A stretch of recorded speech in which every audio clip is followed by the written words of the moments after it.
Hey everyone, Brian Zane here with Jay Biggs. And you know, Jay, some would say that day one is H, but we're going to find out on Saturday when day one is on pay-per-view. A surprisingly stacked card in terms of the number of matches they have here. So we want to get through these and give you our picks of what's going to happen here. First up, the match of the ages here. Drew McIntyre taking on Madcap Moss. Oh boy. I mean, Jay, you just told me before we were rolling this, you were surprised this is not the kickoff match.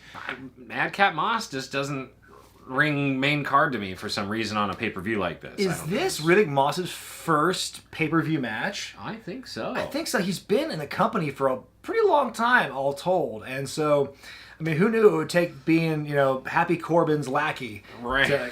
How does the lackey get a match, but not that's kind Corbin? of, yeah, that is another interesting thing, too. It almost makes me feel as if maybe they're going to carry it to the next pay-per-view or something. I guess. And it's just one of those things where there's no way this match goes more than like a minute. I just don't Well, see it no, happening. I know that, but I'm telling you right now, man, I've been saying it on all the reviews. I feel like there's going to be a reset on some stars, and I would not be surprised if Madcap somehow pulled out a victory. I don't want him to. Do you think Madcap Moss is going to win? No. I'm actually still going to go with Drew Mac. Like, if my money, I always do these bets on my money. Yeah, I'm locking in, it's Drew. But it wouldn't surprise me if somehow they had him do some wacky distraction roll-up or something. I could figure, yeah, like Baron Corbin or Happy Corbin does something to cost Drew the match. I see that, but I'm with you, and I think that Drew Mac is going to easily win this match. As of right now, this is the only matchup that's advertised in the main card that's not for a championship, but there is a bit of a grudge here. You've got Edge versus The Miz.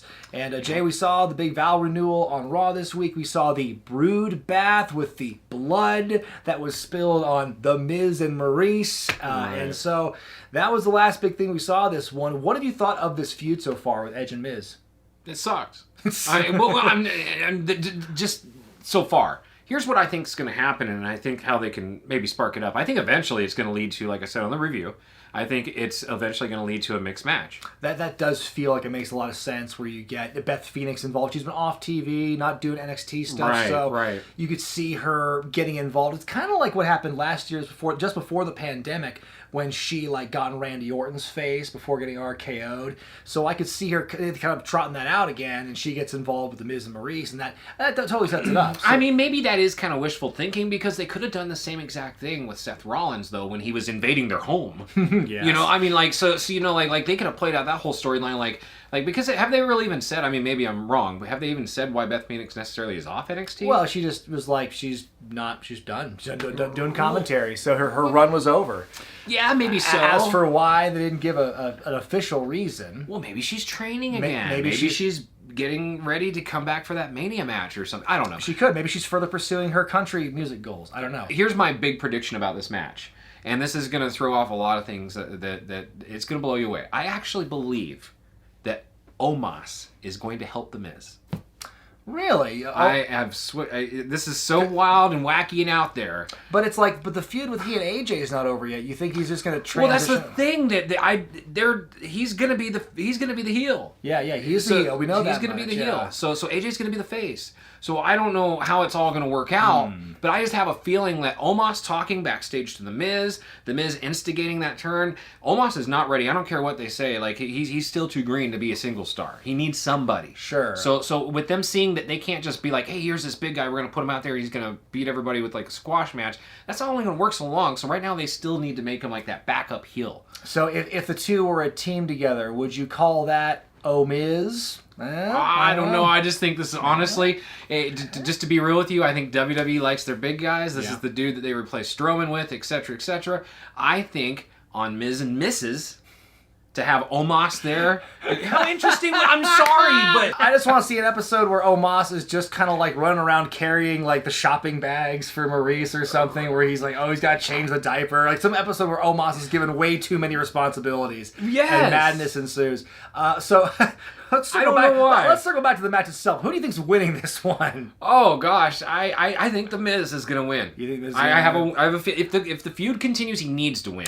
I don't know if Omos is going to be part of it, but I agree with you that The Miz is going to win to set up whatever mixed match challenge we think is going to happen down the line. In a match for the SmackDown Tag Team Championships, you got the Usos of the Bloodline defending against the New Day of the New Day. Now, this is a match they essentially gave away on SmackDown last week. Last week, and the week before, and the week before that, and the week before that. I know, and you know what? What the...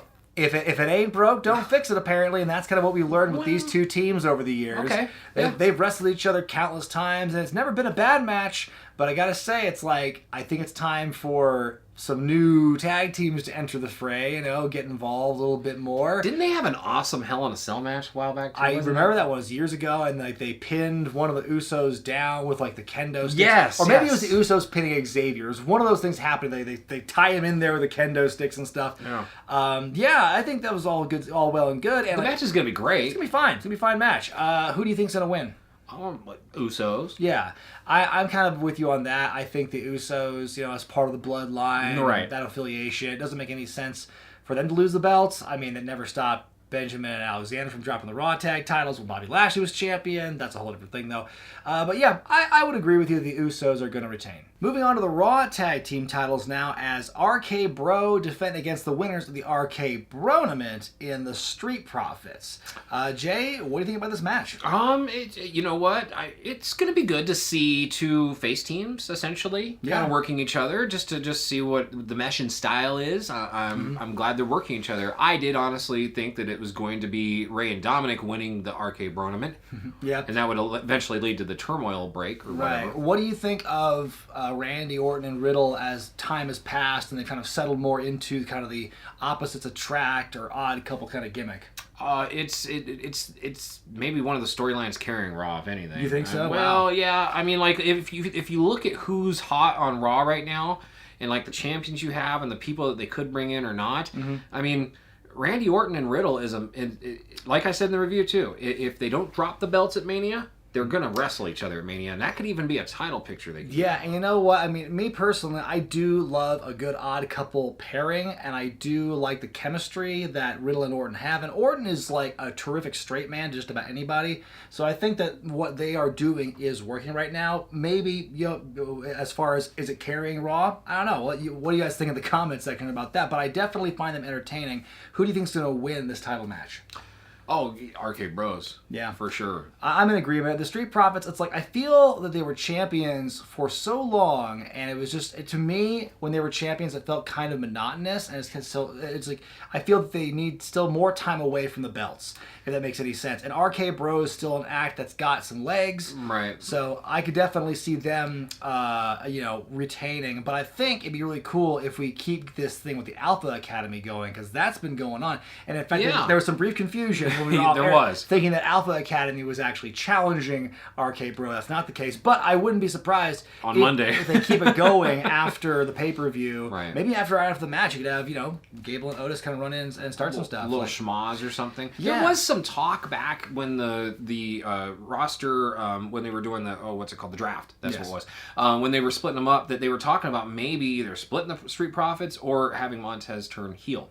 Yeah. So I don't know if that's maybe something that's down the line for the Street Profits, but when they're left on off TV for this long, it kind of does start to worry me.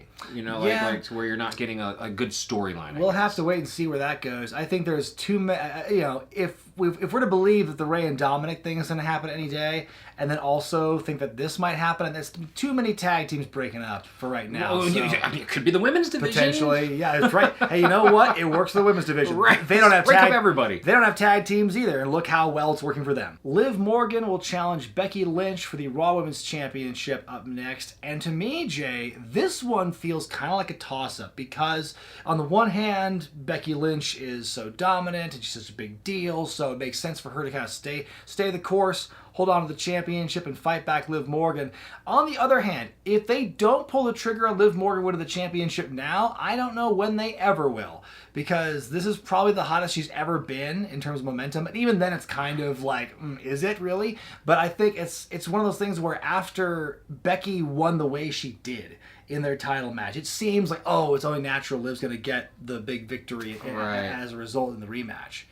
Yeah, you would think that. And it's day one. Like I said, I think that there could be a reset on Superstars. It is almost like 50-50 with me on this one here. I do, like, I don't know, part of me is like, well, if Liv wins it, then they better have Bianca come out and squash her real quick, like right after or something, you know, because Full then circle. it's, well, yeah, but then like, and that's too long term for WWE, but at the same time, like, geez, you know, Becky's a huge star. Yeah. And yeah, she could elevate this, but I mean, we are right in that season where you're coming up to WrestleMania. And I hate to book like this in my own head, but you got to kind of look at like what's strong. And unless Liv is going to maybe win it back, let's say at WrestleMania or something like that, I don't see the point in putting it on her right now and maybe taking it off and putting it back on Becky or something for Wrestle. I don't know. I hate the idea though of like champions have to hold on to their belt just because like it's WrestleMania and like you don't want to shake it up too much. Like I think having belts change hands a little bit beforehand might make things a bit more interesting in some cases. But like I don't think Becky needs the belt. I don't think she needs a championship at this point, especially now that like, you know, the aura of her return has faded and she's just kind of part of the roster now. I'm going to go with a bit of a wild pick here. I think Liv Morgan is going to win and become the new champion. What about you? I'm still going to stay with Becky. All right. The Intercontinental Championship. That still exists? Yeah, remember that? WWE just did. They remembered about it. So they have Sami Zayn winning that gauntlet match just before Christmas. And now he's going to challenge Shinsuke for the belt. And I'm excited for it. We've seen this match before historically. I mean, Shinsuke's first match in NXT was against Sami Zayn, and that was one of the better matches of that weekend. WrestleMania weekend. Wasn't it Dallas? That was Dallas, yes. And yeah, I think it's going to be another great match. These two have great chemistry, and I love Sami's entire shtick, the conspiracy victim, you know, all that stuff. It's been great. I've loved every second of Sami's character as a heel. Absolutely. And so, yeah, it's one of those things where if Shinsuke wins, like, okay, then who's he got left? Because he's been the champion and has, like, no defenses. Right. Yeah, remember those things we were talking about before? Yeah, the memes that have pulled up is showing all these reigns Shinsuke's had where it's like he's had no defenses but these lengthy reigns. So I think it's a thing where it's like either you get rid of Boogs or you get rid of the title. You don't have to get rid of both, but like one's got to go. And I think that Sami is in a place now where I think he'd do much better with the championship. He'd certainly have a lot more challengers, I would think, than Shinsuke right now. So I'm going to go out on a limb and say Sami wins the championship yet again. What do you think, Jay? I like Sami chasing a little bit more right now. I think someone like a Sheamus should be maybe going up against Shinsuke. I'm gonna say Shinsuke just to go opposite. Shinsuke will win Ske, he says, but I'm going to disagree and say Sami's going to win the belt once again. This match for the WWE Championship, right now to me, Jay, feels very much in flux because, as many of you might know, Seth Rollins tested positive for COVID. He's 1/4 of this championship match. And then on Raw, the go-home Raw, Kevin Owens was the only man representing that match. He had to carry that entire build by himself because Lashley was gone and Big E was gone. He must have been doing like Scott Steiner math in his head, like, I have a great chance of winning right now. He's got the best chance. If no one else shows up, hey, win by default. Right. So yeah, I mean, we don't even know if the match you see in the lower third here is going to be what shows up on Saturday. But we're going to assume for the sake of simplicity that it is. We're recording this right now on Thursday, so who knows what's going to happen between now and then. Hopefully everyone's fine and everything can happen as normal. But Jay, what are your thoughts on how this has been built with, you know, Kevin turning heel, kind of working with Seth Rollins a bit. Lashley's joined the fray now. Yeah, they've had an interesting relationship, the Seth Rollins and Kevin Owens over the years, for sure. You know, I don't know. Like, I mean, like, I feel like there was a lot of unknown for WWE even with this booking because they weren't sure what was going on with Kevin Owens resigning or not. Yeah, that's true. You know, I don't believe I'm sorry, I know there are people that just hate me for this. Kevin Owens does not, there's nothing about him that screams world champion to me.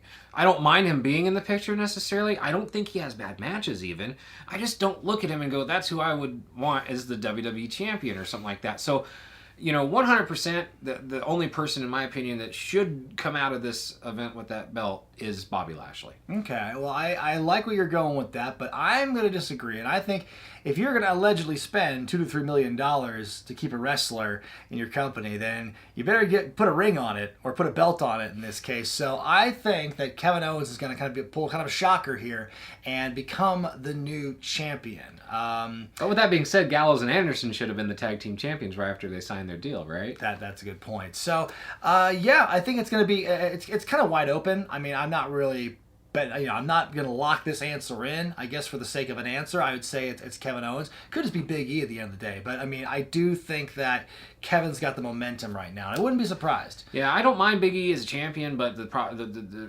reality of it is that he is kind of flat as a champion. I mean, it's one of those things where he won the belt and then went right into fighting Roman Reigns, and that kind of like derailed his momentum. Right. Because it ultimately didn't help. It didn't help anyone really. It was just like it was there because it was Survivor Series. So am I under the impression now that like maybe they should just do away with this whole Raw versus SmackDown Survivor Series thing, dude? Yeah, you're not alone. Because that is just like that's killer. Because even the one year that they had a match that I'm still kind of angry that this never happened. Maybe I'm weird with this, but they should have had a Fiend and Brock Lesnar match. Brock Lesnar, because the way the Fiend sold for Seth Rollins at Hell in a Cell, if he could take that with Brock Lesnar, because they booked themselves into that year. They really did. At Survivor Series, and they didn't do it. Yeah. Because what do? Do you kill the Fiend, who just basically got killed by Seth Rollins and lived?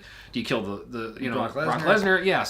So anyways, I just think they booked themselves into a situation with Survivor Series almost every year. Yeah, and like it really doesn't help the overall narrative of either show. It's just like, okay, we have to pause what we're doing to build this other thing. So yeah, I mean, the short of it is, I think Big E's reign, as happy as I am to see him have won the belt, absolutely, it's like the reign itself has not been great yet. But maybe we'll be proven wrong. Maybe he will defend successfully on Saturday, and more good things will come. In what I'm guessing is the main event, because look at the star power here. You got Roman Reigns defending the Universal Championship against Brock Lesnar. And Jay, kind of like how I felt about Liv and Becky, I feel this one could be a coin flip. I think you could really make an argument for either man winning this one.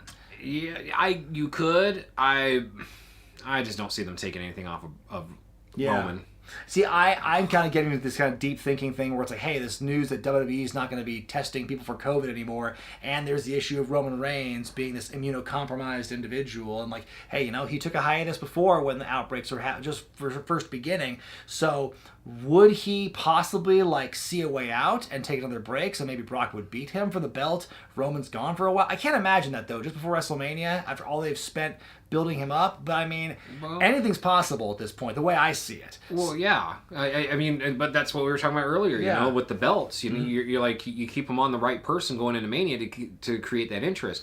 What do you see, like, just hypothetically with me, just off the hip here, if Brock Lesnar wins, is he again facing Roman Reigns? Which at that point we've got to say, okay, like even we would do well, more so of like, I mean, they've entertained us every time. So, I mean, are they a better trilogy than Austin Rock? Well, I wouldn't call it a trilogy at this point. I would certainly say that entertaining is a relative term, and the matches they've had have been entertaining in a sense. In the whole Schadenfreude thing. I mean, we were there for the one in New Orleans. We saw how that one went down. One was probably the least entertaining, honestly, of all of them. Or I would argue it was one of the most entertaining for a very different reason. Well, the fans. So I mean, it's honestly, for me at this point, it could go either way. Smart money's on Roman, I think, but like again, it's day one. You've been talking about this before. Maybe there's a big chance for a reset. So anything could happen. But I'm gonna go with my gut and just say Roman wins. What about you? I gotta go with Roman too, man. Well, those are just our picks for what's going to happen on this Saturday pay-per-view, folks. Let us know what you think's going to happen, who you think's going to win in the comment section below, and stay tuned till next year, 2022, when Jay and I are back right here on this couch to give you our review of day one. Will it be H? We're going to find out. But until then, folks, for Jay Biggs, I'm Brian Zane. We'll see you next time.